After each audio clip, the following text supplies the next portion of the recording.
안녕하세요.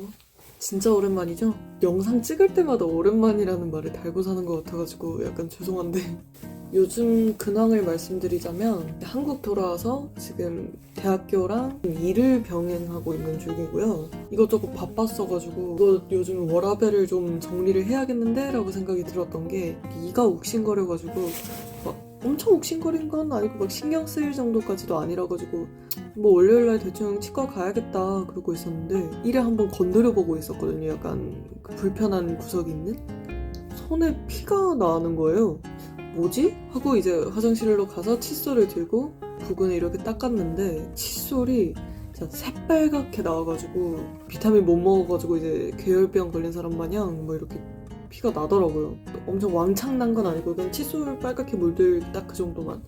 지금은 괜찮긴 해요. 지금은 문제 없는데 저 일부러 일본에서 자꾸 영상을 찍으려는 건 아닌데 제가 여유가 있을 때가 일본이라 가지고 어쩔 수 없이 자꾸 일본에서 영상을 찍게 되는 것 같아요. 한국에서도 영상 찍으려고 시도 자체는 많이 해봤는데 찍어놓고 바빠서 편집을 못하니까 내가 그걸 무슨 맥락으로 찍었더라가 기억이 안 나서 다시 도루마무 되는.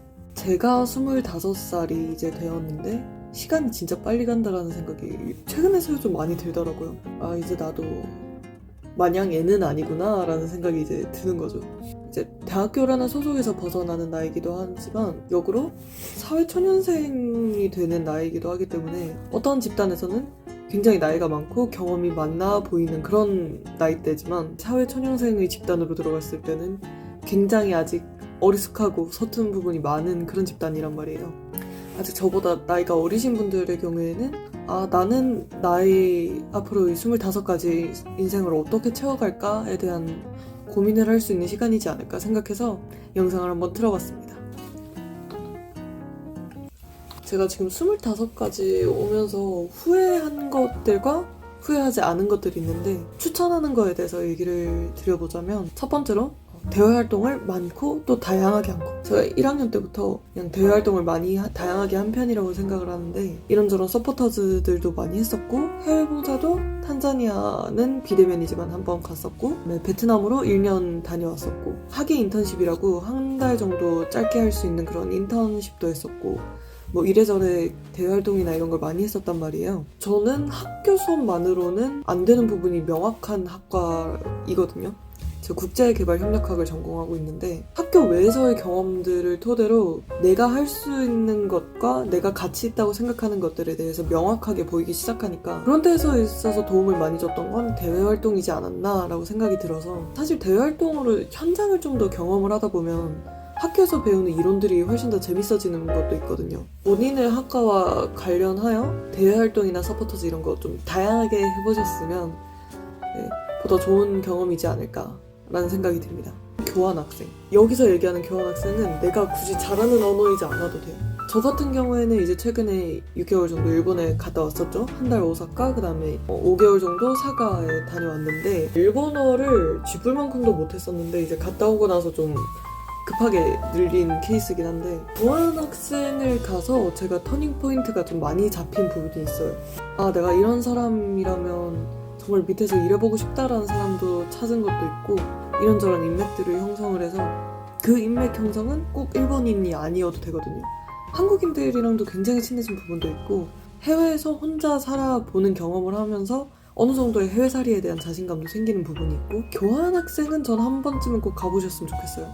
이것도 말씀드리는데 학점 절대 포기하지 마세요. 저는 학점을 잘 받은 편이라서 이제 여기저기서 장학금을 끌어올 수 있는 상황이었기 때문에 사실 부모님한테 그렇게까지 크게 손 벌리지 않아도 다행이었던 그런 부분이 있었는데 여러분들이 오사카나 도쿄에 가지만 않는다면 시골 지역에서는 그렇게까지 물가가 부담스럽다는 생각은 안 들긴 하거든요. 두 번째로 제가 후회 안 하는 건 유튜브랑 네이버 블로그 한 거. 사실 제가 유튜브나 네이버 블로그나 둘 다 이걸 업으로 삼을 정도로 뭔가 잘하고 있는 건 당연히 아니거든요. 그럼에도 불구하고 이걸 하는 걸 후회하지 않는 이유는 경험적인 부분에서 저는 이게 도움이 좀 많이 됐더라고요. 네이버 블로그는 30, 40대 분들이 주로 많이 보는 경향이 있고 유튜브의 경우에는 좀 전형적인 부분이 있지만 젊은 층들이 좀 많이 보는 경향도 있으니까 굉장히 스스로 해보면 생각을 해볼 기회가 되기 때문에 나중에 통찰력 부분에서 도움을 많이 준다라는 생각이 들었던 것 같습니다. 꾸준히 할 수 있었다면 보다 도움이 됐을 거라고 생각은 하지만 다시 돌아간다고 해도 그때의 최선이 지금의 최선이지 않을까. 반대로 후회를 하는 것도 당연히 있기는 한데 제가 고등학생 때는 그냥 학교에서 잠을 많이 자는 친구였다면 대학교 가서는 공부만 하는 친구였기 때문에 많이 못 논 게 좀 아쉽다는 생각이 들더라고요. 놀 수 있을 때 놀아라 이런 얘기를 하고 싶은 게 아니라 놀아야 될 기회가 있을 때 어떻게 해야 될지 스스로 모르는 경우가 많았던 것 같아요. 제가 할 수 있는 최대한의 논다라는 표현은 카페 들어가서 노트북 두들기는 거? 누군가에게는 생산적이라는 표현으로서 다가올 수 있겠지만 내가 가지고 있을 수 있는 무기 하나가 줄어든 거죠, 이건. 돌아간다면 좀 더 많이 놀아봤을 것 같다? 물론 나의 금전적인 부분이나 이런 여유를 고려해서 했겠지만 그래도 많이 못 놀아본 게 좀 아쉽긴 하네요. 그리고 두 번째는 운전면허를 따지 않은 거.